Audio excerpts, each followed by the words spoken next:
Hello everyone. If you like what I'm doing here, please consider subscribing, liking, and commenting. It would really help the channel out quite a bit. Thank you very much. To introduce this episode of An American Gallery, here is Bob Hope. Thank you very much. I want you to all know that I'm honored to be part of An American Gallery, even though I'm not being saluted myself. But I have to confess, I don't mind losing out to the talents of Will Rogers. No, they called him the cowboy philosopher. He was part Indian and part cowboy, but Will Rogers never carried a gun and never killed a thing except audiences. He slayed them. I mentioned Will Rogers to some young soldiers once and found it hard to believe they'd never heard of this great American humorist. Of course, most of them were born 10 years after he died. But anybody over 40 remembers Will Rogers, especially during the early 30s. When Will Rogers died in 1935, laughter took a holiday and the whole world shared America's loss. To all the monuments erected in his memory, we offer one more tribute.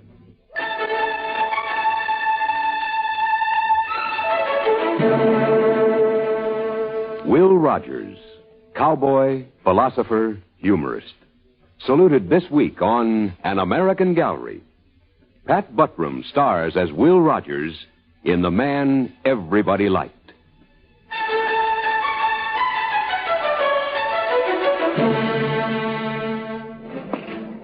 Okay, folks, I think we can begin our tour now. Will Rogers and his family moved into this California ranch house, which Will had built in 1928. Now, we're standing on the front porch. And if you look straight ahead there, you will see the polo field, which is still used by the Will Rogers Polo Club. Let's step through the front door now. And we see the kind of living room we might expect a man like Mr. Rogers to build. Will had Indian blood in him. As a matter of fact, his birth is recorded in the records of the Cherokees. And you can see by the decor he never lost interest in his Indian heritage. That's a Navajo rug there. It's quite valuable. And on the walls and the balcony, you can see hundreds of other items right out of our Western folklore. Of course, Will loved horses and roping, even when he was still drinking his milk from a baby bottle. He liked the outdoors, but he didn't like school. Well, this bothered his father, who was a well-to-do rancher with a good education. He was known throughout the Oklahoma Territory, where Will was born, as Uncle Clem. Yes, Uncle Clem worried a lot about his son's education, or lack of it.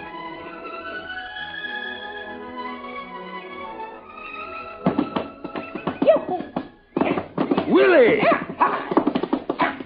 Willie! Look at that doggy, Paul. As wriggly and slippery as a greasy worm. Will you get off that horse and come over here? I got that trick worked out. I'll be pleased to show you, Paul, if you got a minute. Never mind. Eddie says he ain't never seen nobody do that. Never mind! Oh, yes, sir. Let's walk down to the barn. The new plow come in. Well, you're practically a man. You can't make your livelihood out of tomfoolery and roping. Well, what are you going to do? Now, tell me, son, what are you going to do? Well, I ain't give it much thought, Paul.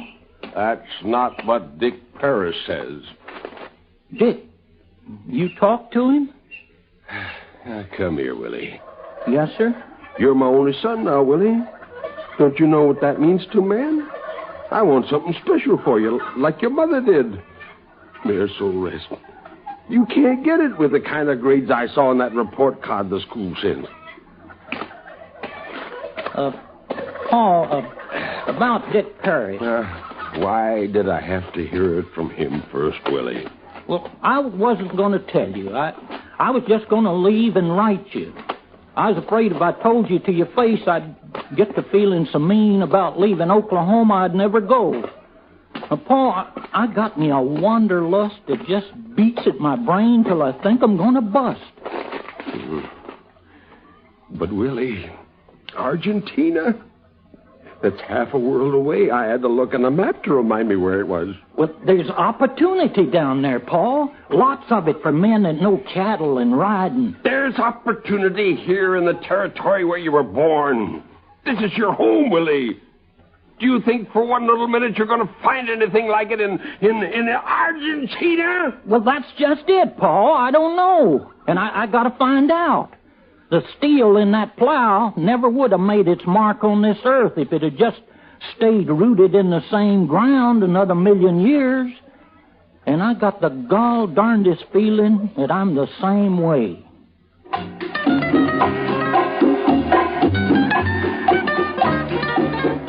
My dear Father, I guess I will get away from this country. Amen. About the 3rd of August. I've given this Argentina a trial, and I know it's no better, or for that matter, any other place any better than the United States. Just like your pa said. You don't know how good your country is till you get away from it. Underline that, Will. Underline it. I hope you don't think I'm no good because I don't keep my money. When Dick and I got work here, we only made $7 a month. But I enjoy life, and that's my policy. Dick is real homesick, so he decided not to go to South Africa with me. You can address my mail to me at Cape Town, care of the American Consul, South Africa. With all my love to a loving father, Willie. You're crazy. Do you know that, Will? You're as homesick as I am. Yeah. And when I'm home, I get travel sickness. And when you travel, you get seasick. Oh, you'll be on that boat 25 or 30 days, and you'll be so sick you won't be able to tend to the cattle. It just don't seem right. Night watchman for 500 head of cattle, 700 hardtail mules, 400 horses, and a flock of woolly sheep. Well, with a menagerie like that on deck, who's going to know I'm seasick?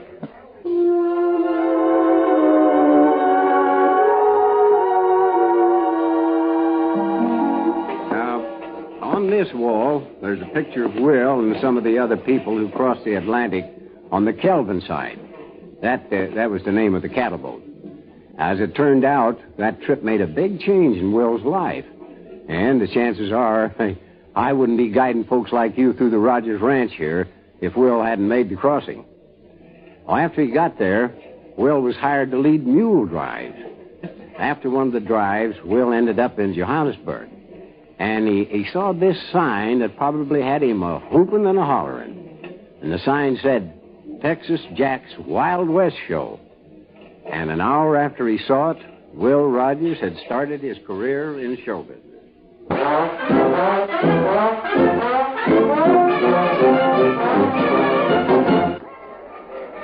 Excuse me, friend, but a fellow over there tells me you're Texas Jack. Yeah, that's right. What can I say? Wait a minute.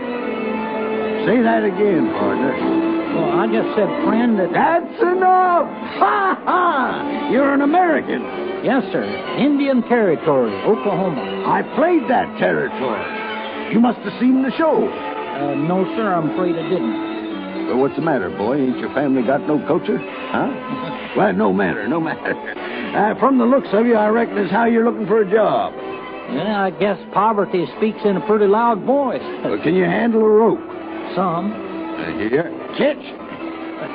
Okay, show me. Well, I can do a crinoline. At least that's what we called it back in Claremore. I start out like this with a real small loop, you see, and I keep playing it out like this till it gets so big that I've used up all the rope like this. You want a job, you got it. You mean roping? You do anything else? No, not much of anything. Well, I ain't got no contracts. To me, a handshake's as binding as anything. You get $20 a week in the use of a sleeping car at night. Meals are on you. Deal? Yes, sir. It's a deal. Put her there. Thank you very much, sir.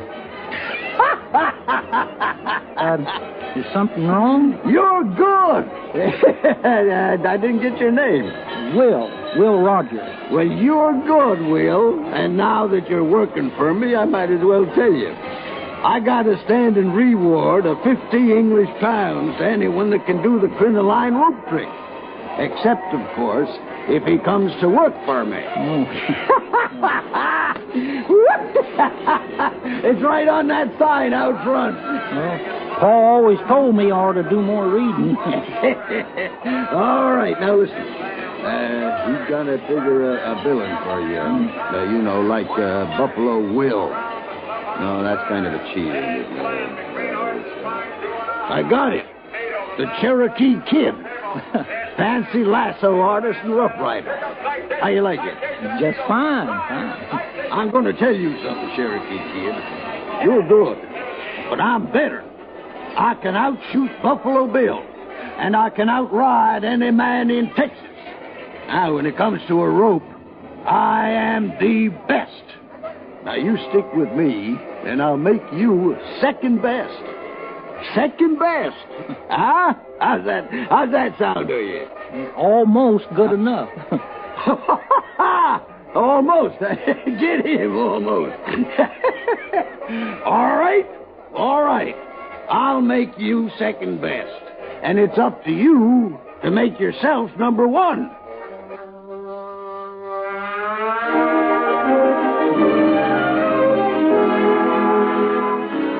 My dear father, my 9 months with Texas Jack in South Africa sure helped me with the Worth Brothers Circus here in Australia. The Worths have made me feel like a son. We're leaving in the morning for New Zealand, and I'll finish this letter from there. Don't get excited when you look on the map and see where we're heading. The town we're playing is called Wellington. I'll be in this part of the world a few more months, and then I'm heading home around this old globe to see if it really is round. I can't wait to see you all, but I'm worried about getting sick across the whole Pacific. I started out traveling first class, and then I traveled second class, and then third class. And when I was companion to these she-cows, that might be called no class at all. I will write soon again to a loving father from your loving son, Willie.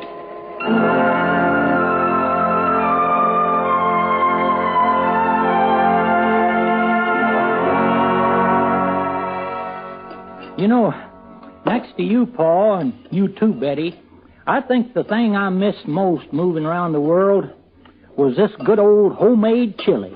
I'm sure, Willie, that Miss Blake is as flattered as I am to be missed as much as a bowl of chili. Oh, no offense. Oh, my mother always says the way a man's heart is to his stomach. Why in the name of thunder haven't you been cooking for Will these past 5 years you've known him? Oh, well, Uncle Clem, Will hasn't sat still long enough for me to get a dish of food in front of him. Maybe he'll get some sense in his head and stay put for a change.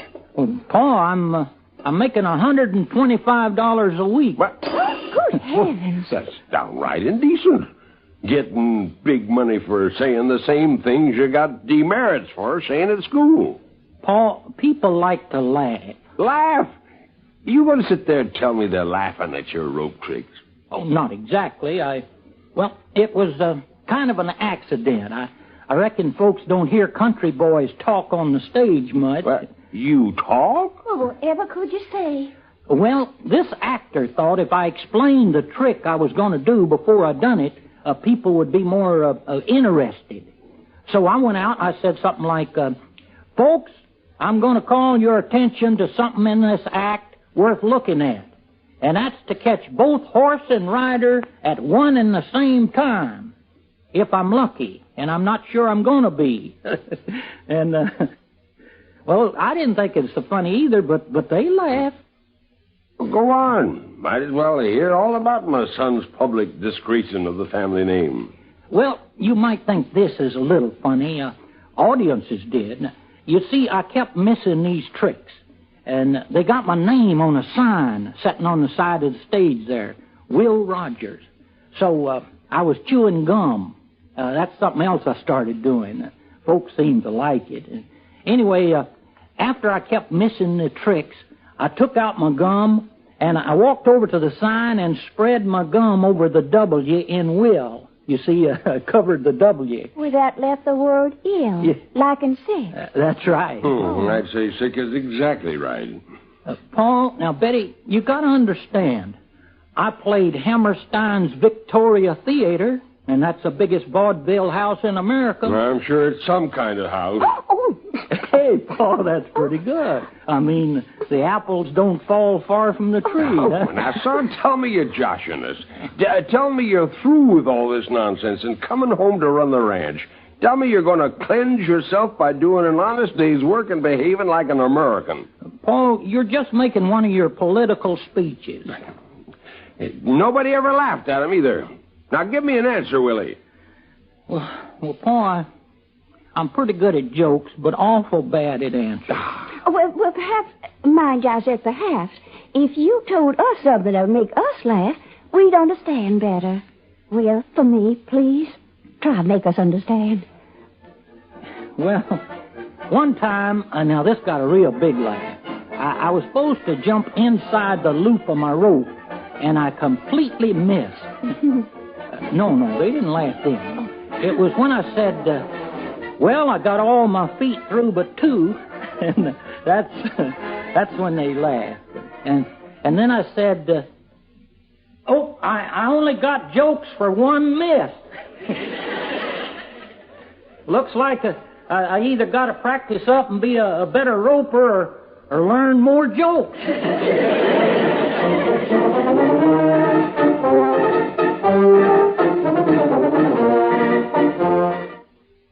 Will writes me he's now getting $150 a week.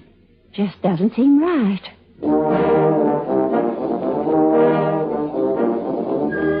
Folks, I missed roping him on the nose.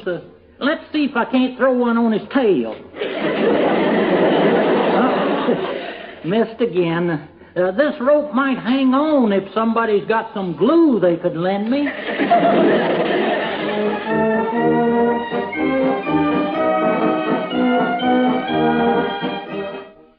You know, Betty, I've been doing some figuring. Now, people are spending lots of money to see Will. The managers ain't paying them enough. Well, now that you put it that way.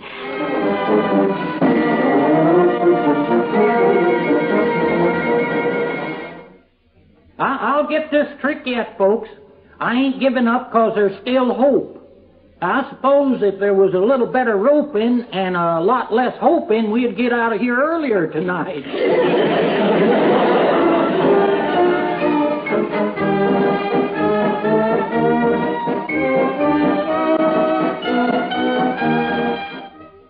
Of course, you can't always believe what you read in the newspapers, but I reckon as how my boy Willie is doing mighty fine in the theater. And you always wanted him to be a big man in business.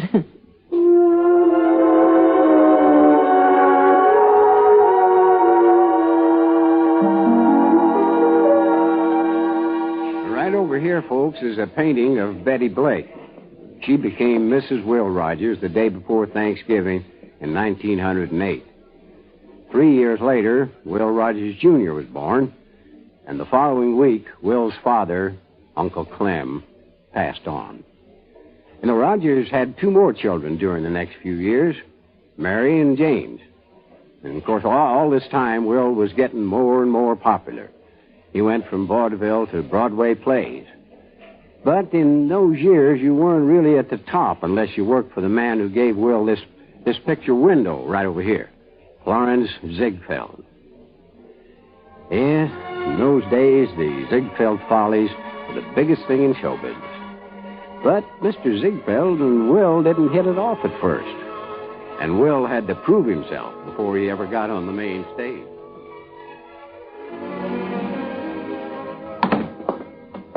Well, Mr. Ziegfeld, good to see you again. I hope you had a nice trip. Do you always dress that way? Oh, except maybe when I'm sleeping or taking a bath. Say now, I must have sent you that note about a raise for me just before you left. I've been informed you're still working in my midnight frolics upstairs. You didn't know? I left instructions you were to be fired, Will. Fired? What'd I do? You didn't make me laugh. Oh, I see. Mr. Ziegfeld, you think that matters? I mean, seeing as how you ain't one of the paying customers? You don't seem upset. I don't believe in getting riled. And besides, I've changed the act quite a bit in the last few weeks. Betty, that's my wife, she gave me the idea of talking about things in the newspaper, sort of giving my ideas on the news. And it's been going over pretty good. Just the kind of thing you need for the Follies. You in the Follies? It's kind of an ambition of mine, Mr. Ziegfeld. Oh, I take it all back. You can make me laugh. And no comedian's ever done that. Well, I seen the latest edition, Mr. Ziegfeld. I think a few laughs might spark it up a bit. I want girls in the Ziegfeld Follies, Will, not gags. What could you do on a stage full of beautiful women? Oh, I'd think of something. Well, I'll catch you at the Frolics show tonight. Then you'll consider moving me into the Follies? Will, I'm a busy man. Yes, sir, Mr. Ziegfeld. I'll be on my way. And I'll see you at the midnight show. Will? Yes, sir? As I said, nothing personal. It's just that I don't laugh at comedians. Well, now, I ain't rightly a comedian. I'm just a country boy trying to get along. And I've been eating pretty good, and the reason is I intend staying a country boy. Well, just so we understand each other. I never met a man I didn't like, Mr. Ziegfeld. And I sure don't intend starting as you. Good morning.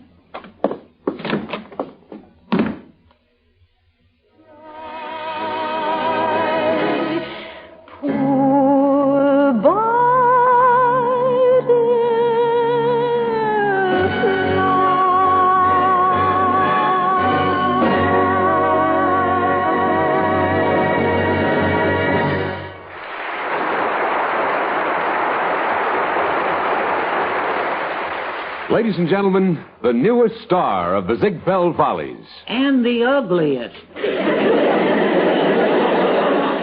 Will Rogers. Thank you. Well, thank you. I'm glad you're applauding now, 'cause there ain't no telling what you'll do after I'm through. Did you see the papers today? I read where Henry Ford's just suggested sending a peace ship over to Europe with a group of people there that'd get the boys out of the trenches by Christmas and have them home in time to welcome in 1916. Well, if Mr. Ford will take this bunch of girls we got here tonight and let them wear the same clothes they do here and march them down between the two lines of trenches, I can guarantee they'll be out of them trenches before Christmas.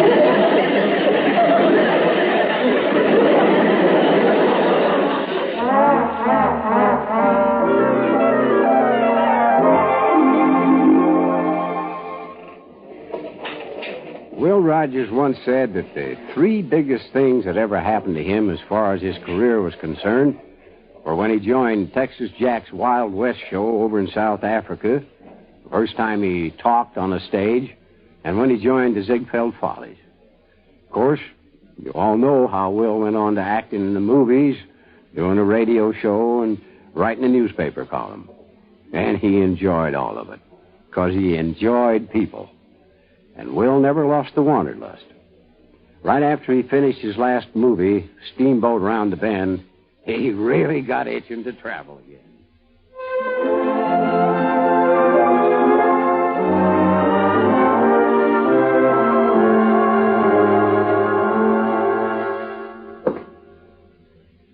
Better take me an extra long pair of underwear. I hear tell it's so cold in Alaska they eat ice cream to warm up. Oh, Will, you know how I feel about this trip. Betty, you ain't got nothing to worry about. I've done lots of flying, but never with a pilot as good as Wiley Post. He's got Alaska, Siberia. Wiley's had a special plane built, a gas tank in each wing. Well, if we run out of gas, all he's got to do is just pull a little old handle and the gas starts running in from the other tank. Now, help me close this suitcase. But is that all you're taking? Well, you know I ain't much for packing. Yeah. I gotta be running, Betty. You give me a big kiss and I'll send you a telegram every day, even all the way from Fairbanks in Alaska.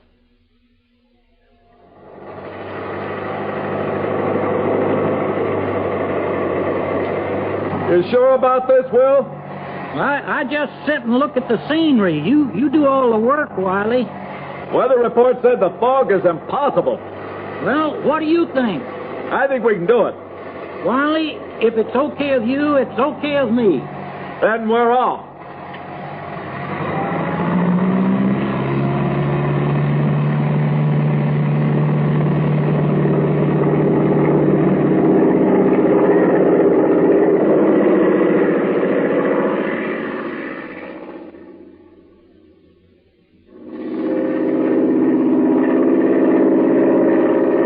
I'm afraid we've been going in circles the last 20 minutes or so. Wiley, over there, a hole in the fog. I see it. Looks as flat as my polo field down there. There's a tent or an igloo. I'm going down.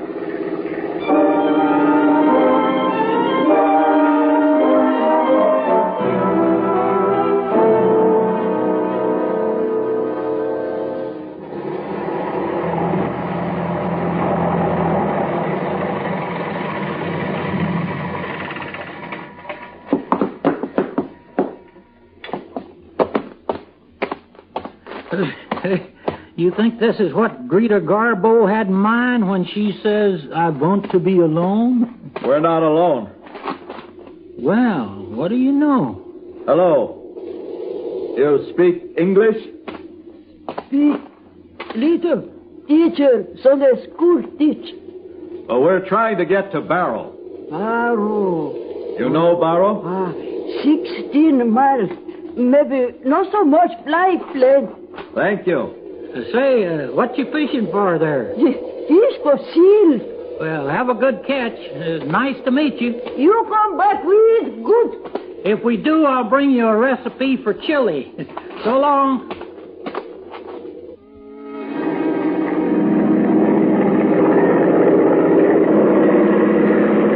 About 16 miles. Didn't take more than a few minutes. What's that? I don't know.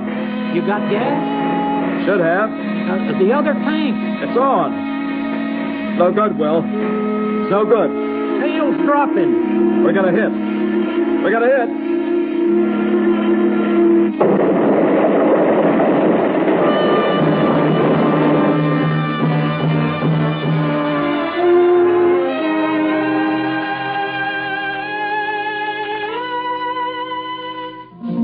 In the last 30 years, there have been 3 tragic deaths that have had one unique thing in common. People still remember where they were and exactly what they were doing when they heard the sad news. The 3 men are President Kennedy, President Roosevelt, and Will Rogers. Will Rogers once said that all he knew was what he read in the newspapers. But no newspaper ever taught him how to make a world laugh and love him. He communicated with people everywhere as no man before him or since ever has. America was a part of Will Rogers, and somehow he embodied the very spirit of his country. This has been another portrait in an American gallery. Today, the man everybody liked, starring Pat Buttram as Will Rogers. Featured in the cast were Forrest Lewis, Nelson Olmsted, Jack Edwards, Carl Swinson, Athena Lord, and David Gothard. Sound by Gene Twombly. The story was written by Robert M. Young, produced and directed by William Lally. Art Ballinger speaking. This is the United States Armed Forces Radio Service.